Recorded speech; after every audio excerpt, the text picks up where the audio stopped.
Parte tercera, capítulo 11. ¿Son tontos vuestros hijos?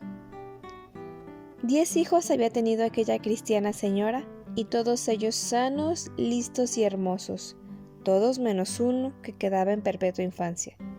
Era bobo, y cosas de Dios, todos uno tras otro fueron muriendo. No respetó la muerte más que a uno, al bobo. Y la cristiana señora estaba resignada y era feliz. Lo decía ella misma a una virtuosa amiga. Si mis hijos vivieran, por fuerza tendrían que frecuentar el gran mundo donde hay tantos peligros. Así, aquí vivo en mi palacio separada de la sociedad, sola con mi niño. En medio de todo, créeme, soy feliz. Bendita sea la voluntad divina. Dios no se equivoca. ¿Son bobos vuestros hijos? ¿Vuelven por ventura a casa en época de exámenes cargados con algún fatal suspenso? ¿Qué tenéis que hacer? ¿Rabiar? ¿Castigarlos? ¿Callar? He aquí por qué se me ha ocurrido escribir un capítulo sobre los tontos. Dividámoslo en diversas categorías para aplicar el remedio a cada uno, si lo tiene. Por aquí se verá que no todos son culpables del poco aprovechamiento en los estudios. Crueles serían los padres que se ensañaran con esos desgraciados. Tontos por herencia. Está fuera de duda que se heredan con frecuencia los rasgos principales de la fisionomía. ¿Cuántas veces al ver a un niño decimos, ¿cómo se parece a su padre? Es un retrato de su madre. ¿Quién no conoce la nariz borbónica, rasgo fisonómico constante de los últimos reyes de Francia? Se heredan las enfermedades. Mirad ese joven de pálidas mejillas, de ojos hundidos, de mirada lánguida. Da 2 pasos, sube ligera pendiente y no puede más, se ahoga. Tose y a cada tos va arrojando pedazos sanguinolentos de sus pulmones y con ellos la esperanza de la vida, las ilusiones de la juventud. Está tísico, caerá con las primeras hojas del otoño. Así murieron también sus padres. Triste herencia de su familia. Se heredan las pasiones. Dice un autor, la ira, el miedo, la envidia, los celos, el libertinaje, la embriaguez, son pasiones esencialmente transmitibles. No me atrevería yo a sentar principio tan absoluto y universal, pero que muchas veces los vicios de los padres dejan terribles huellas en los hijos. ¿Quién lo podrá dudar? Padres y madres, meditadlo bien y temblad. ¿Se heredará también el talento? ¿Se heredarán las virtudes y buenas cualidades? Respondan los hechos. En la antigüedad, los hortensios, los curiones y los licios fueron familias en las cuales parecían vinculados al talento y al amor a la elocuencia y a las artes. En la de Esquilo se contaron nada menos que 8 poetas trágicos. En épocas más recientes, los Condé tuvieron el arte militar como patrimonio, los Médicis el sentido político, los Mozart y los Bach el genio de la música. Pero vuelve la página a su autor y cita estos otros hechos, bien contrarios a los anteriores. Del sabio Pericles nacen 2 necios. De Arístides el infame Lisímaco. De Sófocles, de Aristarco. Y de Sócrates nacen hijos más repugnantes que la pituita.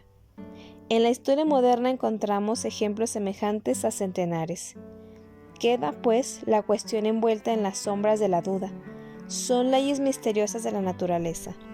Lo cierto, lo innegable es que hay veces hijos tontos de padres tontos también, los cuales son refractarios al celo y talento de los mejores maestros e incapaces, al parecer, por herencia de familia, de contemplar las maravillas del mundo científico. Son miopes desde el seno materno, casi ciegos de nacimiento. Paseábame por la galería de un magnífico colegio acompañado del padre rector. A la puerta de una de las clases estaba de rodillas, con un libro abierto en la mano, un muchacho de unos 14 años, encarnadote y gordinflón. Al verlo me acordé de aquel otro que nos describe el padre Coloma en el primer cuadro de sus pequeñeces, tan orondo y satisfecho con su premio de gimnasia. El infeliz no valía para otra cosa. Al vernos pasar, el colegio se echó a reír. La costumbre del castigo le había quitado hasta la vergüenza. «Padre», me dijo entonces el rector, con mucha gracia, «este muchacho lo conservamos aquí para acreditar, no la excelencia de la enseñanza y de los profesores, sino la buena calidad de la carne y de los garbanzos. Es de familia. Ninguno en su casa ha inventado la pólvora. De tal palo, tal astilla». A veces esos tontos de herencia suelen tener buen corazón y hasta son muy aplicados. Ríñelos el profesor, castígalos y hay que ver cómo los pobres allá en sus pupitres, con los codos sobre la mesa, los puños en las sienes y los ojos en los libros, se empeñan en trasladar aquellas conjunciones, aquellos verbos irregulares del libro a su inteligencia. Todo inútil. 2 horas después los he visto de rodillas contra un rincón, llevando a las espaldas un burro de papel con larguísimas orejas y un letrero infamante. Lloraban. No lloréis, secad vuestras lágrimas, niños a quienes la providencia ha dado el tesoro de un buen corazón y ha negado la luz de la inteligencia. Oíd. Había un niño como vosotros, se llamaba Alberto. No sabía nada, no podía aprender nada. Los profesores le reñían, los compañeros se mofaban de él. Estudiaba más que todos y sin embargo siempre era el último, el burro de la clase, así le llamaban. Pero si hubierais visto qué bueno y qué piadoso era.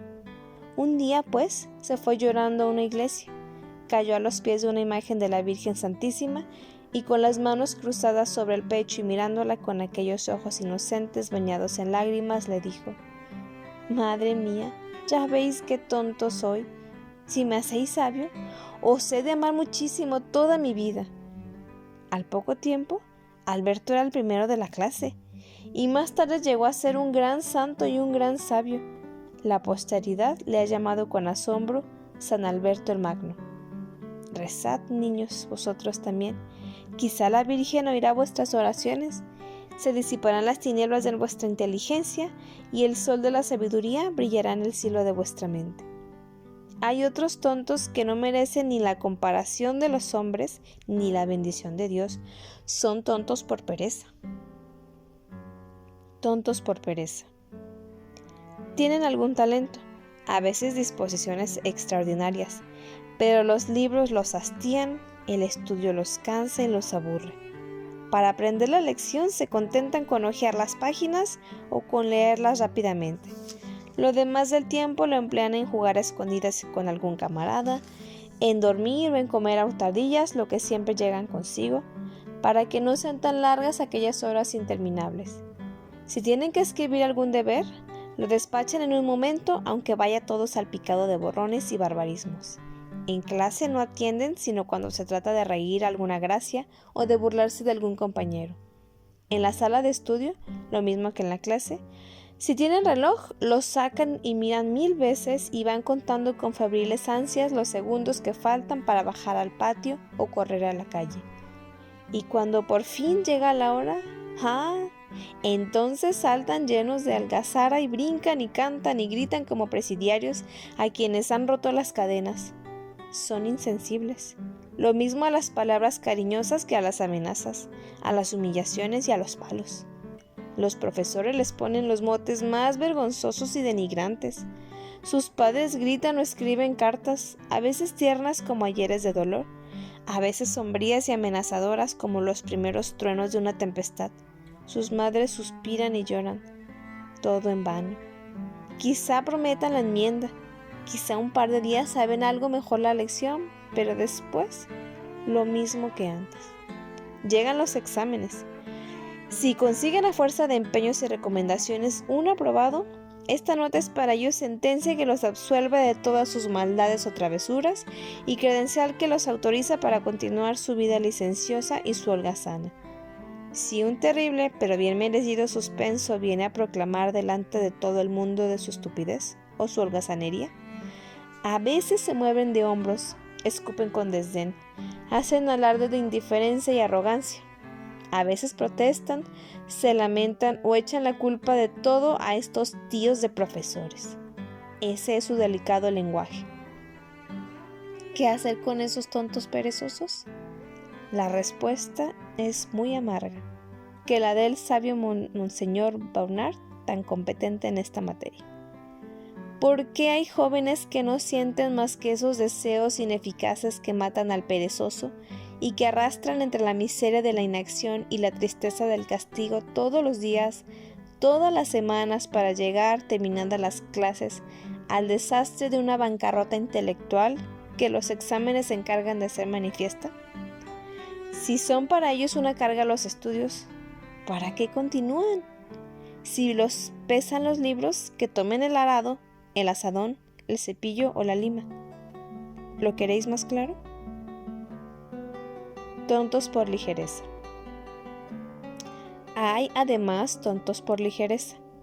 Estos son enredados sempiternos. No tienen mal corazón, pero son mudables como las veletas del campanario. ¿Los reprendéis? Lloran y prometen enmendarse. La enmienda dura muy pocas horas. Después de un rato de juego en que han saltado y reído como si no hubieran recibido ninguna reprensión, vuelven a las andadas con la misma ligereza que antes. Vasos agujereados que todo lo dejan escapar, expresión de San Bernardo. Más amargas son aún las palabras del célebre Monseñor Dupanloup. Un alma ligera es un alma abierta por sus cuatro costados, por ningún lado cerrado, le falta fondo. En vano vais depositando en ella las joyas más excelentes, es un arnero, todo se va, nada queda. El niño ligero no retiene nada, no sabe nada, no escucha nada. ¿Qué queréis que hagamos con niños así? Niños que queréis entrar en el santuario de la ciencia, no perdáis en ligerezas, en frivolidades y en bagatelas el tiempo más precioso de vuestra vida. ¿No veis que con esta conducta se malogra vuestra educación? Se robustecen los defectos, se pierden las virtudes, extínguese la piedad, cesan las divinas gracias, el tiempo huye, la ciencia y el reino de Dios se os escapan de entre las manos. Lloro sobre vosotros, lloro por el abuso de los dones de Dios, por la dilapidación de las divinas gracias, por el lastimoso rebajamiento moral de vuestra alma y de vuestra vida. Lloro por ver en vuestros hombres perdidos. Sí, hubieras podido ser hombres cabales, hombres de Dios en la sociedad y en la iglesia, y ahora, por esa ligereza, no seréis más que seres inútiles, vanos, vulgares o a lo más, una medianía infecunda y estéril. Dios os confió el tesoro de un buen corazón y de una clara inteligencia, y por vuestros juegos y bajatelas habéis hecho bancarrota. Remediadlo si podéis, si no, sois unos miserables. Tontos por los años. ¿Aún hay más niños tontos? ¿Aún hay más estudiantes incapaces de seguir una carrera y de toda cultura intelectual? ¿Aún más hijos a los cuales los padres deben sacar del colegio o de la universidad si no quieren perder el tiempo y el dinero? No, que no tomen tan grave determinación sin oírme, pues pudiera ser que rechazaran por inepto a un niño que hubiera podido ser, andando el tiempo, la gloria y el sostén de la familia. Porque no lo olvidemos, hay tontos por los años. ¿No habéis visto algunas veces niños que en los primeros años parecían débiles y enfermizos, frutos aguzanados al parecer y destinados a caer del árbol y pudrirse con los primeros calores del estío, pero que luego se desarrollan y crecieron pujantes y robustos, como duros robles que desafían toda la furia de los vientos? El mismo fenómeno podemos notar con alguna frecuencia en el orden intelectual. Aquí tenéis a este niño. Parece vivo y despierto para algunas cosas, para otras indolente y perezoso. No le habléis de alguna asignatura, no las puede ver. En cambio, otras, aunque no llega a brillar en ellas, le gustan y las estudia con algún interés. Los maestros le han examinado, y unos que nunca llegarán a saber nada. Pero otros han movido la cabeza y han dicho, ¿quién sabe? Quizá es una inteligencia aún adormecida. Aguardemos un poco a ver si despierta. Quizá esta oscuridad de su mente no sea más que una niebla. Tengamos paciencia. Puede ser que al fin venza el sol de su razón y despida rayos que iluminen el mundo. ¿Y cuántas veces hemos visto convertido ese quizá, ese puede ser, en una hermosísima realidad? He aquí un fragmento de una carta de un amigo inolvidable. Yo también era, bien lo recordará usted, uno de aquellos archiganzos que con ese nombre inmortalizó a nuestro inmortal profesor. Pero yo, pese a quien pese, no era tonto ni por herencia ni por ligereza. A lo más, por un poquito de pereza. Era tonto de remate, pero solo por los años. Aquella gramática castellana no la podía aprender. Aquella gramática latina me aburría. Aquellos análisis eran para mí noche oscura. Cargado de suspensos y agobiado bajo el peso de diarias y bien merecidas reprensiones, tomaba el libro como si fuera una sentencia de muerte y entraba en la clase como un presidiario en su estrecha y oscura mazmorra. ¡Qué años tan tristes recordación! A fuerza de las bondades y esfuerzos de nuestros profesores, llegué a cursar literatura. Leía Cervantes, Rioja, Fray Luis de León, Herrera. Aquello fue para mí el despertar de un profundo letargo. Me levanté entusiasmado. Eché a andar por el camino de la ciencia que me indicaban tan famosos maestros y fui dejando atrás a muchos y llegué. ¿Lo recuerda? A codearme con los primeros. Hoy no seré un gran sabio, pero tampoco me tengo por necio. Si usted quiere ponerme en la colección de los tontos por los años, póngame. No estoy en mala compañía. Yo doy fe de que es verdad cuanto escribe este amigo del alma. Fue tonto hasta los 15 años. Hoy es gran misionero de Jesucristo. No es el único ejemplar. Abramos la historia. El célebre pintor Pedro de Cortona era considerado tan estúpido de muchacho que sus camaradas le llamaban por apodo cabeza de burro. Walter Scott, el gran maestro inglés de las novelas históricas, era en sus primeros años de entendimiento tan duro y cerrado que los profesores, al preguntarle la lección, lo hacían con estas cariñosas palabras: «A ver lo que sabe este pedazo de madera». Alfieri salió de los colegios sin un átomo de instrucción y, sin embargo, llegó a ser una de las glorias de la poesía italiana. De aquellos dos grandes genios de la guerra y enemigos irreconciliables, Napoleón y Wellington, cuenta la historia que cuando asistían en su niñez a la escuela, pasaban por muchachos de mediana inteligencia.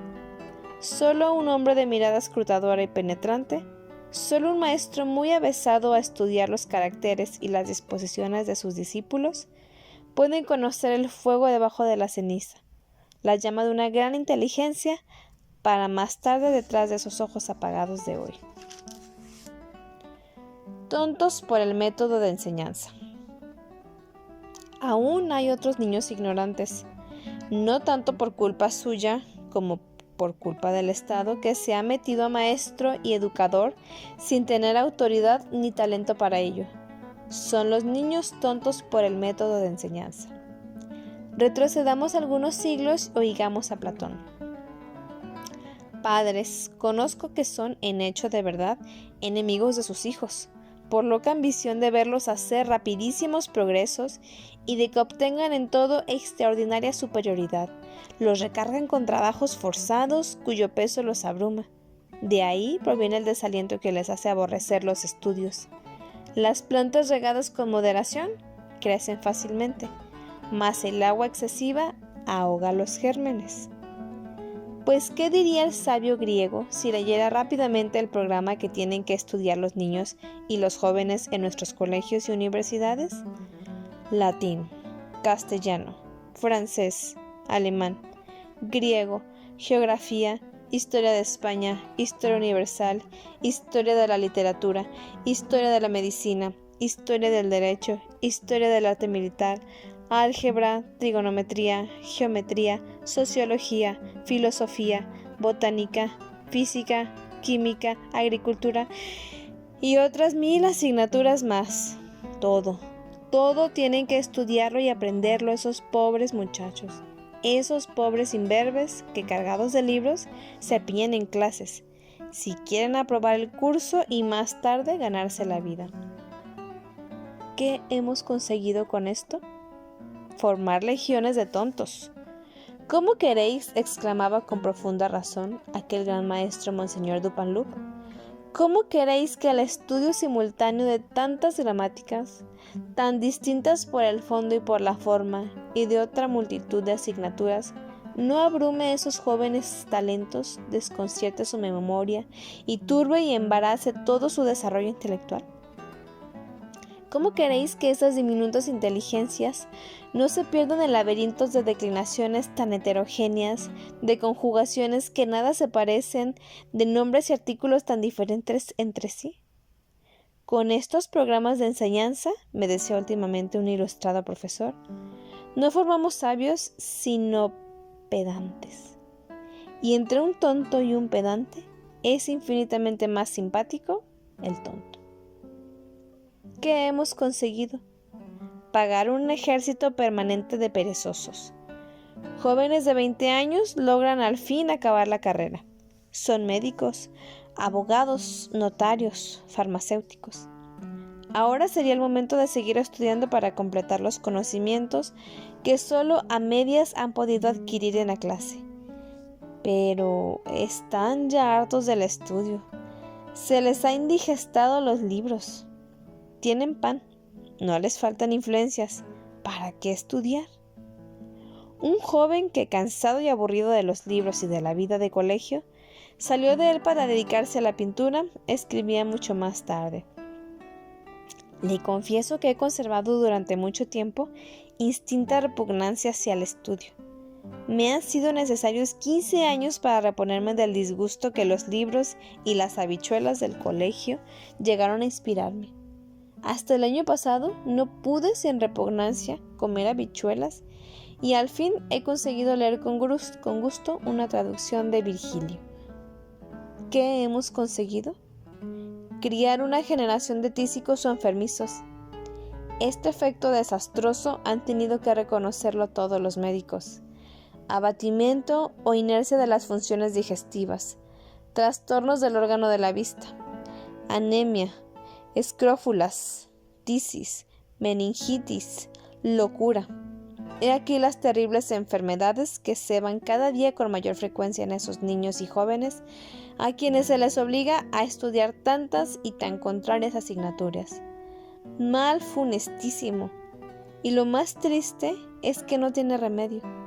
Pobres niños, pobres padres y pobre sociedad. Tontos por culpa de los educadores. Estos son más numerosos. Decidme aquí, al oído, ahora que nadie nos oye. ¿No es verdad que no pocos de ellos no están a la altura a que debieran llegar cuantos tienen la misión de enseñar la verdadera ciencia a la niñez que les he confiada? Pero no hablemos mal de nadie. Supongamos que todos los profesores son pozos de ciencia, prodigios de sabiduría. ¿Cómo es posible, sin embargo, que puedan atender seriamente a la formación intelectual de esos 80 alumnos que se amontonan en los escaños de su clase? ¿Pueden cerciorarse si todos han aprendido la lección? ¿Pueden escuchar todas las objeciones y dificultades que los alumnos les pueda ocurrir? ¿Pueden conservar el silencio y la atención tan necesario para que los gérmenes de sabiduría vayan cayendo y germinando en esas jóvenes inteligencias? ¿Y qué decir de aquellos profesores de carácter violento, de genio insufrible, de mirada fiera, de garras de tigre que gritan, que riñen, que castigan con los puños, con palmetas, con palos, con lo primero que encuentran a la mano y que se ensañan a veces sin más motivo que estar ellos de mal humor contra un infeliz alumno que por estar temblando y atolondrado no acierta a recitar la lección? Excelente medio para conseguir que un niño de carácter tímido y apocado mire la escuela con horror, al maestro con rabia, y sea quizá para siempre un hombre inútil para toda clase de estudio.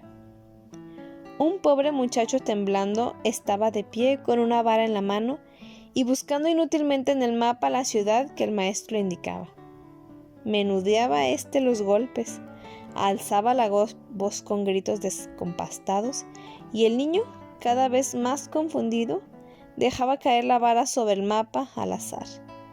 Al fin el maestro salió fuera de sí, lanzóse sobre la infeliz criatura, arrojóle al suelo y allí lo dejó llorando, aterrado y temblando de miedo desde los pies hasta la cabeza. Levantóse después, pero ¿cuántos años le costó reponerse de la timidez de aquel tremendo día? ¿Cuántos años fue alumno silencioso, sin energía y sin alientos? Tontos por enfermedad. He temblado al escribir esta palabra. Parece que encierra en sí misma un sentido de acusación y de desprecio, y yo os estimo y os venero. Respeto la voluntad de Dios, que desde la cuna ha dejado vuestra alma en perpetua infancia. Respeto la voluntad de Dios, que ha determinado que en el cielo de vuestra mente no brille jamás el sol de la inteligencia. Tenéis 20, 30 años. ¿Aquellas cunas se mecieron al lado de vuestra cuna? Ya son hombres cuya ciencia admiran los sabios, cuya elocuencia plana en las muchedumbres, y vosotros aún sois niños. Apenas acertáis a articular algún monosílabo sin sentido, con la mirada vaga, los labios caídos, el andar desacompasado y lanzando inarticulados gritos, recorréis calles y piezas y las gentes os señalan al pasar. Son bobos. Muchachos traviesos y desalmados, que os mofáis de ellos y los tomáis por blanco de vuestras diabluras. Hombres sin educación, sin piedad y sin conciencia, que los miráis con desdén y los arrojáis de vuestro lado como perros. Temblad. Que el Dios del cielo toque vuestra mente con la punta de su dedo, y ya no seréis ni abogados, ni notarios, ni filósofos, ni poetas, ni reyes, ni guerreros. Seréis bobos. Jamás lo olvidaré. Se llamaba María. Había nacido en el seno de una familia piadosa y rica. ¡Qué feliz iba a ser! Pero a los pocos meses la acometió una enfermedad que la dejó baldada, muda y boba. Tenía 12 años cuando yo la vi. Allí estaba en su sillón, cubierta con un vestido blanco. Ella reía como una niña de pocos meses. Su madre lloraba. «Ríe, niña, ríe. El agua del bautismo ha descendido sobre tu frente. Tu alma es blanca como el campo de la nieve. Nosotros a los 12 años éramos unos malvados. Si tú pudieras sospechar la maldad del mundo en que te ha tocado nacer. Tú eres inocente como un ángel. Nosotros miramos con miedo y sobresalto el porvenir eterno de nuestra vida. ¿Cuántas niñas de tu misma edad saltarán mañana de flor en flor por este mundo y después caerán en las llamas del infierno? Pero tú, no. Tú, sin sentir las angustias de la agonía, dormirás en brazos de la muerte y despertarás en el regazo de los ángeles. Tú estás segura de salvarte, pobre María. Y nosotros, los sabios, los escritores, corremos gran riesgo de condenarnos. Ríe, niña, ríe. Al pensar en estas cosas, casi me dan ganas de decir: «Oh, ¿quién fuera como tú?».